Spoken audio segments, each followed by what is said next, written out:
台语字真趣味，乡亲啊，牛头炭，台语安尼写，牛头炭。有字典解说牛头炭是无法无天的粗鲁人，有字典讲牛头炭是顽固恶劣的分子，像讲伊迄个人坏，个性真霸真粗鲁，敢若牛头炭，卡袂着就要甲人起骹动手。也毋过，伫阮的生活经验，牛头炭较常用来形容囡仔调皮好动、不受控、不按牌理出牌，就是咧讲囡仔真皮、真热、真搞怪，阁真跳脱。恁后生看起来真斯文、真定着，哦，你都毋知咧。细汉的时阵，敢若牛头炭，真皮、真搞怪。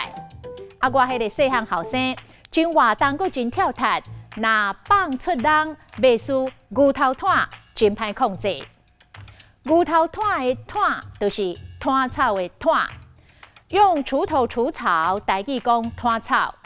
啊，若牛头炭的牛头马面，牛头甲马面是阴间两位官车，一个是牛头人身，一个是马头人身，专门咧掠伫咧勇敢作恶的人。啊，较早联考的年代，学校拢有分好班的甲歹班的。歹班的各会互讲是放牛仔班，讲放牛仔班的带头总是会带同学作怪的迄个学生啊，就讲是牛头。